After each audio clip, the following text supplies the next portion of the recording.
Hello, everyone, and thank you for joining us for our second Coffee with the Counselors.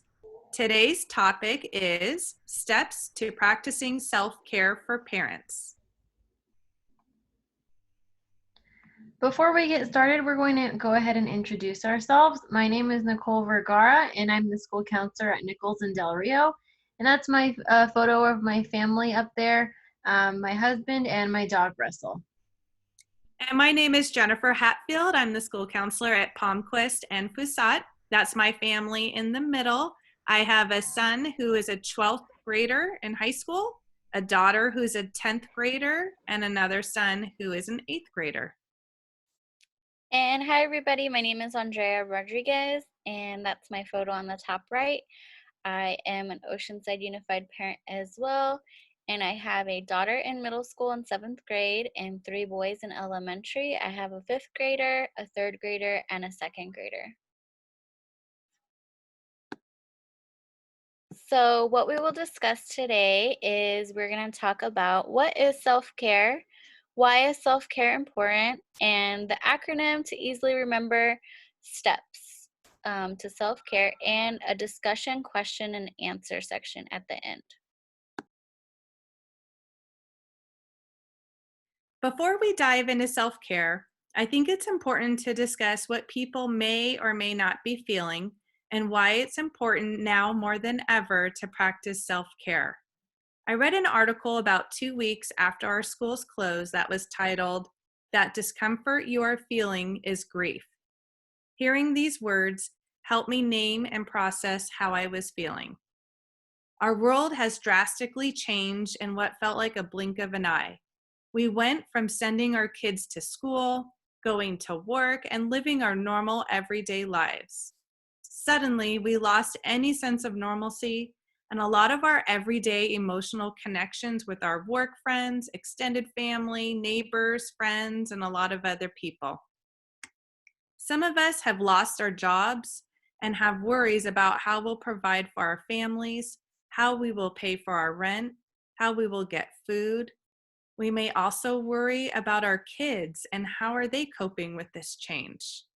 Some of us may have lost loved ones to coronavirus, or we have friends or family that are diagnosed and we worry about their health.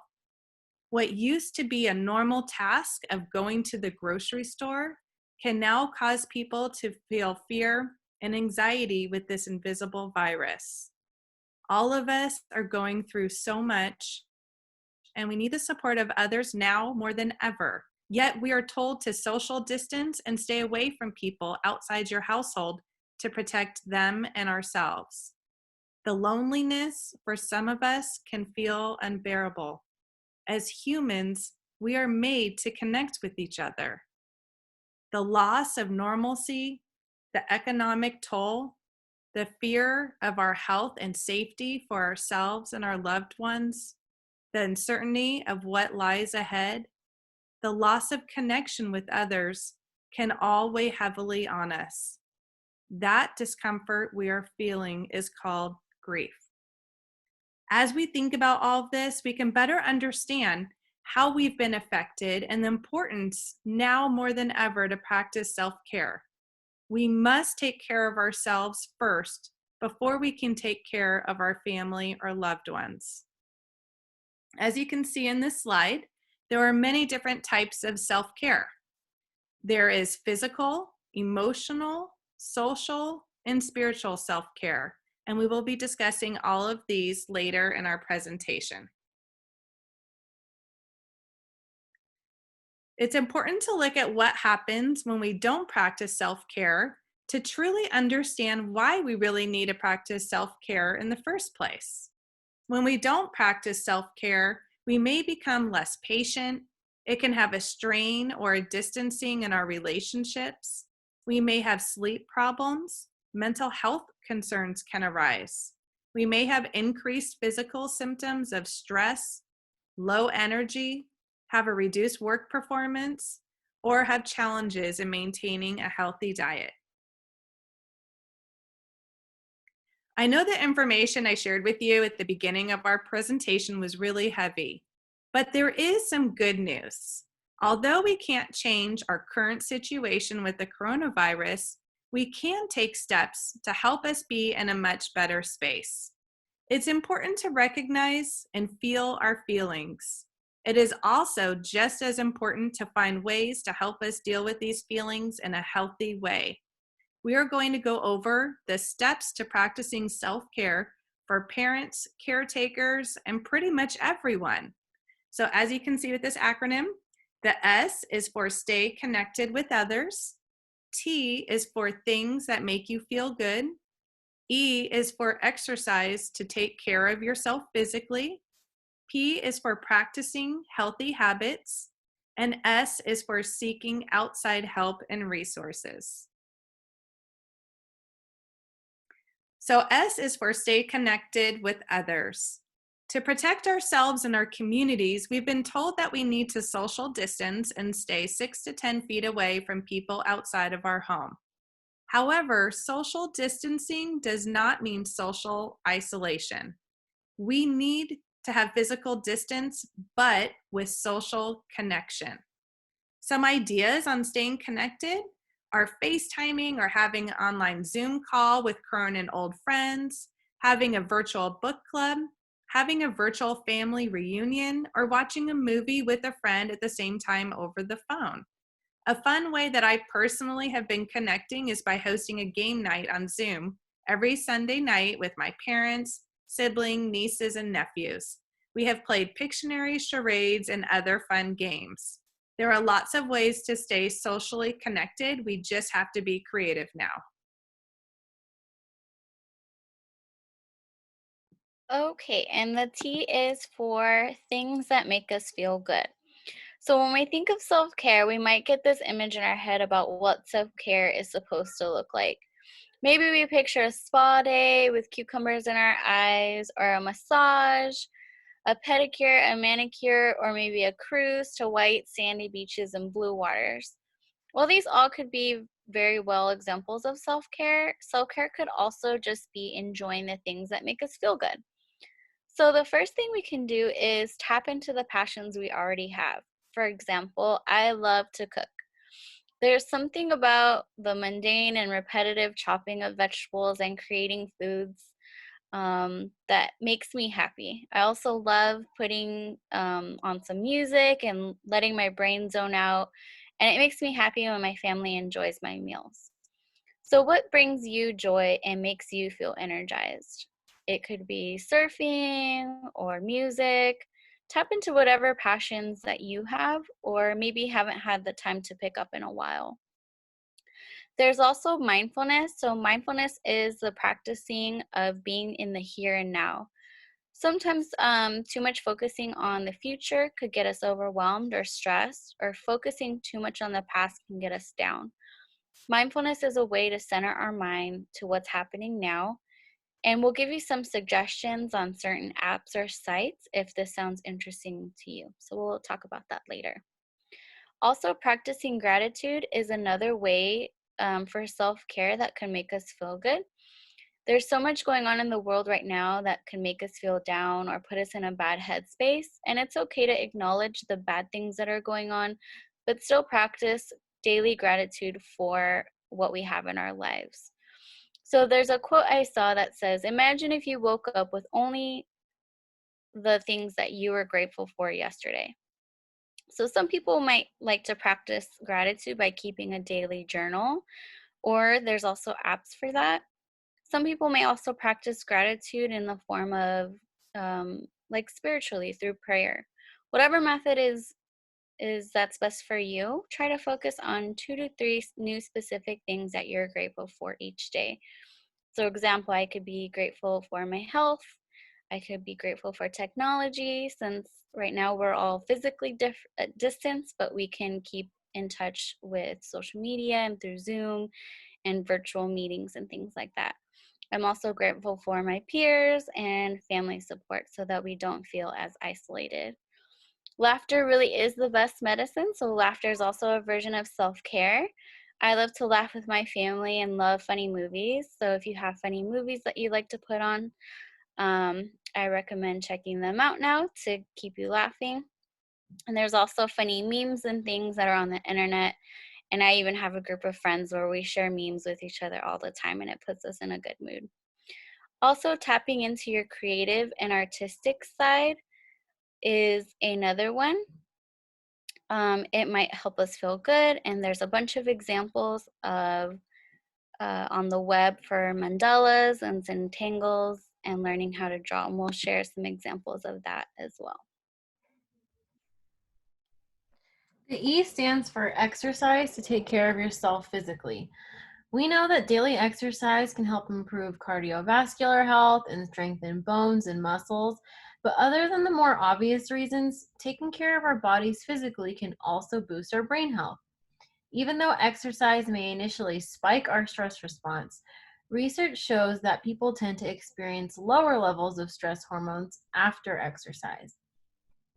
Research has also found that physical exercise can help with anxiety or anxious feelings. Now, I won't go too much into the science of it, but essentially, when we exercise, we are mimicking the physical responses we can feel when we are anxious or experiencing a panic attack. Because of that, exercise can help our bodies familiarize ourselves with those responses of a rapid heartbeat or shortness of breath so that we can better manage them. Lastly, exercise is also found to help boost memory as well. A few other key points that I do want to make is that I know a common question that we ask or wonder is how long or often should I be engaging in physical exercise? The CDC recommends at least 150 minutes a week. So if we do the math, that could be like 30 minutes, 5 days a week, or roughly 21 minutes every day. Now, I don't know about you, but my initial thought is, okay, that doesn't sound so bad. Now, I hope I'm not in this alone, but why is it when I finished my work for the day, all I want to do is just hibernate on the couch, turn on a Netflix show that ultimately ends up becoming background noise, and sift through social media? The 20 to 30 minutes ends up feeling like a dreaded task. So what I have found really helpful is to not think of the 20 to 30 minutes as working out or intense physical exercise, but rather spending 20 to 30 minutes just moving. Whether that be going for a walk, a run, a few laps around the house while blasting some music, really focusing on what makes you feel good, doing something that we love. When we engage in a physical activity that we genuinely find enjoyable, we may be more likely to get lost in the time of it all because we feel good physically and emotionally. So if you're anything like me where exercise has started to feel like a task, take a few steps back and just do something you love and just move, whatever that may be for you.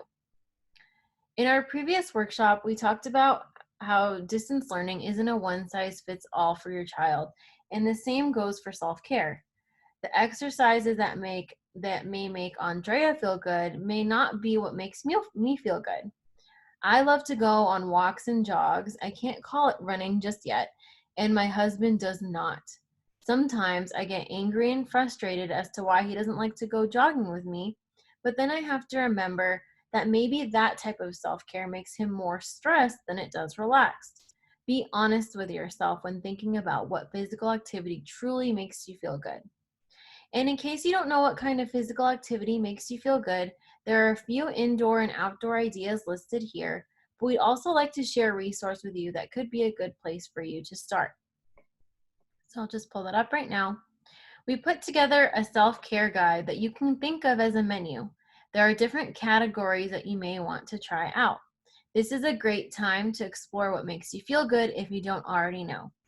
For example, perhaps you want to see if yoga or Pilates is something you might be interested in. Or maybe you'd like to try a dance cardio workout. The Nike Plus Run Club app is a great one if you feel like you need coaching. It's a directed workout that tells you when to run and when to take a break. Everything is a clickable link from apps you can download to YouTube videos, so please feel free to check this out and use it if you'd like. Don't feel pressured into thinking physical exercise has to look a certain way. It took me a while to be honest with myself with what makes me feel good, and I will proudly say that I love Zumba and dance cardio workouts. Find the physical activity that recharges you, or just get your body moving for however long your lifestyle allows, because it will all add up.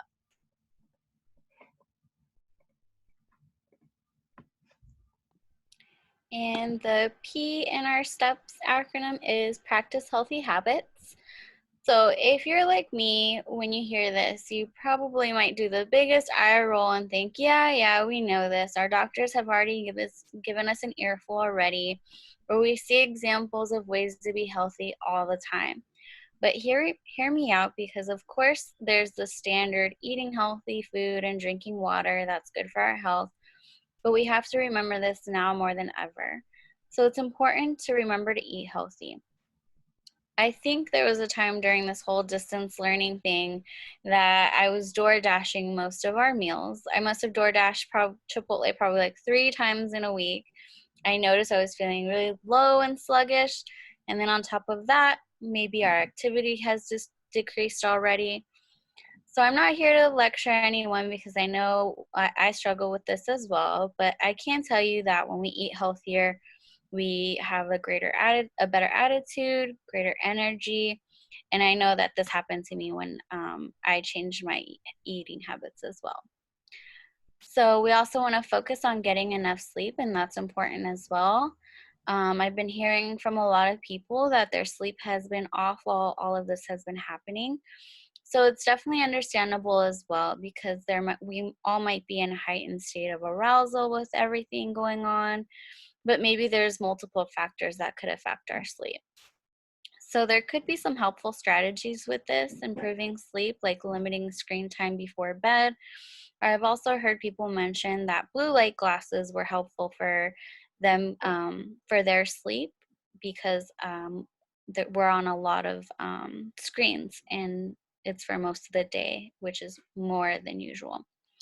So, and this also may include going offline for a bit. So, limiting social media, watching and reading the news, checking work emails really late at night, especially when it's around bedtime or if it's consuming a lot of your time. Another healthy habit is to try to get some sunshine and fresh air. So some of the closures have been easing up. The beaches are open for walking, but this could even mean just going outside on your patio or in your backyard for a moment to get some sunshine. We can also keep our brains learning and thinking, so we can challenge ourselves for learning something new during this time. Maybe this is taking on a whole new hobby, or just learning something new with something that you already like to do. So for example, I already mentioned that I love to cook. So I've been trying out new recipes during this time. My daughter already likes to play the piano, so she's been trying out playing some new songs. So you can always enhance and learn something new to keep our minds open, challenged, and sharp. And with all this being said, finding a balance through all of this is so important. It will probably stress you out if you feel like you need to do all of these self-care skills, or think about your schedule and wonder what this will even look like. The point is to strive for a sustainable lifestyle that affords you time to recharge and be effective in the long term. Last but not least, the S stands for seek outside help when needed. If you feel that your self-care routine isn't enough to help you feel recharged, we encourage you to reach out for support. Here, you can see a variety of different resources available to you, which includes online support groups, crisis support lines, as well as supports that are specific to our district. We would like to highlight the community resource page that is more specific to the elementary level that we've attached here. You will be able to find this resource page on our district website as well under social emotional supports, but there are some helpful resources here, from food distribution to diaper distribution. So feel free to check it out if there's something that you might need here.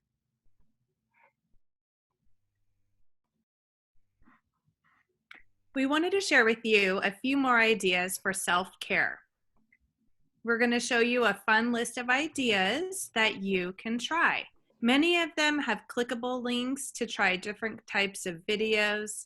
And this resource, along with all of the other resources we've been sharing throughout the presentation, will all be available on our school district website for you to access after our presentation. Have a fun time with this list. Look through it and maybe try something new that you've never done before. Who knows, maybe you'll discover a new interest, hobby, or passion.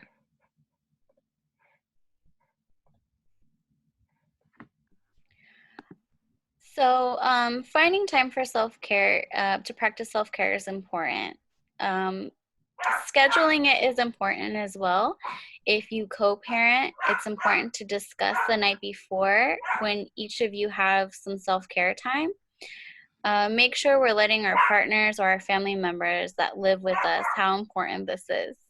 If you're a single parent, take advantage of any quiet time that you have. So this could be if your kids are in a Zoom meeting, if you have like maybe 15 or 20 minutes to spare, you can do your self-care during that time or before they wake up or when your child goes to bed.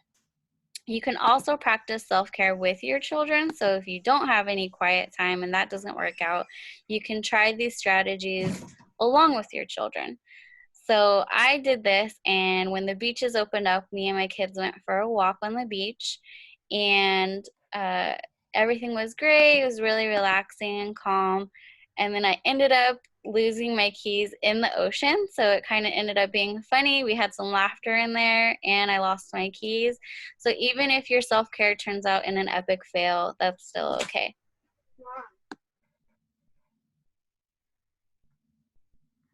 This brings us to the end of our workshop today. On behalf of the elementary school counseling team, we want to thank you for taking time out of your busy day to discuss how important it is that we take care of ourselves, especially right now. With all the challenges that this pandemic has brought up, it can be very easy to get caught up in thinking about everything you need to do for everyone else. But what about yourself? In case nobody has told you lately, consider this your official reminder. We can't pour from an empty cup. It's okay to give the time and love that you all give to your families to yourself as well. You are important and your well-being matters. Self-care doesn't have to be another thing for us to do, but rather something that makes us feel good and helps us continue on. When we take some time to fill our cups, we'll be better prepared to go through our days without feeling depleted. What steps will you take to make your well-being a priority? Thank you all so much. Before we completely end, we would love for you all to fill out a brief survey that will help us improve our workshops. You are welcome to open up a new tab now, use your phone as we speak, and type in the link. We hope to see you we hope to see you this week for our next workshop on communicating with your child. Same time, same place. Thank you all so much.